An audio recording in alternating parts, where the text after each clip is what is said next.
Z, your videos are so wholesome and sweet. Are all furries good people? The answer is no. Just like in the cosplay community or fighting game community or school or even church, you can't paint all of one subculture with good or bad. They have common interests and they go to the same place to celebrate those interests. But there can be some really dangerous people in any type of community. So just because someone is wearing a mascot costume, that doesn't mean they're a nice or good person. They're a person wearing a costume. Most of us are out there to have fun and meet new people and share in our joy of fandom. You also have to set boundaries for yourself and be brave enough to say, no, this conversation is not what I would like to continue right now, and just walk away. Get a friend, family member, tell them. It's not all sunshine and rainbows, and conventions do ban people who they deem dangerous, but that only happens when people tell the con about it. And we have had people banned from cons in the cosplay community, and there have been cosplay photographers who have pretty much been excommunicated because they were using being a photographer to pressure people into situations.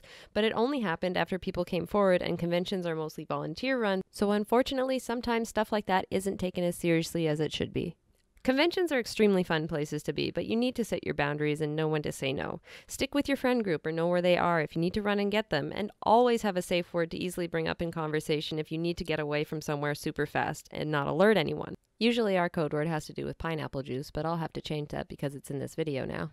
Also, your boundaries don't have to be for dangerous stuff. It can be like, hey man, I hate Battlestar Galactica. Can we please not talk about that? And they'll be like, what the fuck? It's a great series. You should probably give it a try because blah, blah, blah. And I interrupt them. I say, no, I don't like sci-fi. I promise you I will not get anything from this conversation. There's really only so many hours in a day, and I don't want to spend it talking about things that are not interesting to me. Also, people are just going to think that you're into that stuff when you aren't, and suddenly you've spent 2 hours talking about Battlestar Galactica, and that just wouldn't be a good con day for me. But yeah, some of them are bad people, but the majority are not. You can't paint all of humanity with good and bad. There's good and bad everywhere.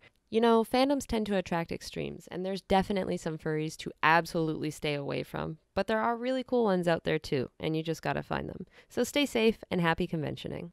And don't forget the pineapple juice.